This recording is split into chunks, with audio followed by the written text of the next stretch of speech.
지난 2012년 대선을 앞두고 박근혜 당시 대선 후보자의 불법 선거 사무실이 비밀리에 운영됐다는 증언이 전해졌습니다.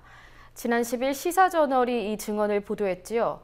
하지만 일부 언론을 제외한 대부분의 언론이 이를 외면하면서 의혹이 널리 알려지지 못했습니다. 강신혜 기자가 전해드립니다.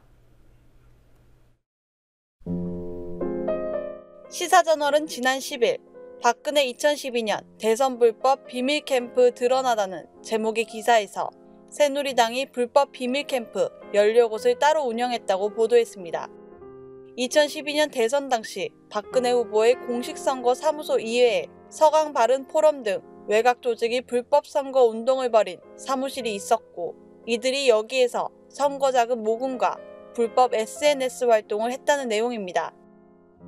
박근혜 후보의 선거운동을 위해 오피스텔 10채를 무상으로 제공해준 것으로 알려진 정 씨가 이 같은 사실을 폭로했습니다.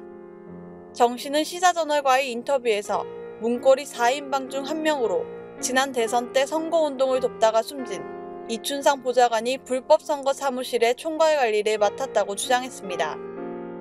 또 정 씨는 성완종 리스트 중에 한 명인 서병수 부산시장이 관여한 비밀 선거 조직이 있었다고 증언했습니다. 그는 서병수 당시 선거대책위 당무조정본부장이 자신이 임대해준 오피스텔 중 하나인 에스트레뉴 빌딩 선거 캠프를 총괄했다면서 박 후보를 위한 자금을 모은 것으로 알고 있다고 말했습니다. 성완종 전 회장이 서병수 부산시장에게 준 돈 2억이 대선 자금으로 쓰였을 가능성이 제기되는 대목입니다.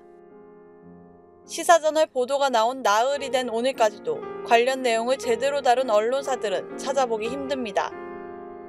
JTBC는 시사저널 보도 다음 날 정 씨를 직접 인터뷰하여 그 내용을 상세히 설명했습니다. 또 그림자 외곽 조직 운영을 위해 필요했을 자원봉사자 수당, 선거운동원 식사 비용 등 그림자 비용의 구성을 보여주는 등 합리적인 의혹을 제기하면서 심도 있게 보도했습니다. JTBC를 제외한 종편은 불법 대선 자금 의혹을 외면하면서 새정치민주연합의 내분과 홍준표 경남지사의 수사 관련 보도를 줄줄이 내보냈습니다. 지상파 3사 역시 침묵에 동참했습니다. 주요 신문 중에서는 한겨레 신문과 경향신문이 대선 자금 의혹을 지적했습니다. 경향신문은 11일 시사저널 보도를 인용하면서 서 시장이 받은 2억 원이 박 대통령의 불법 선거 운동에 쓰였을 가능성을 배제할 수 없게 된 것이라고 전했습니다. 한겨레 신문은 시사저널 보도는 인용하지 않은 채 대선 자금 의혹에 대해 지적하는 수준에서 그쳤습니다. 조중동은 시사저널 보도나 대선 자금 관련 내용이 한 건도 없었습니다.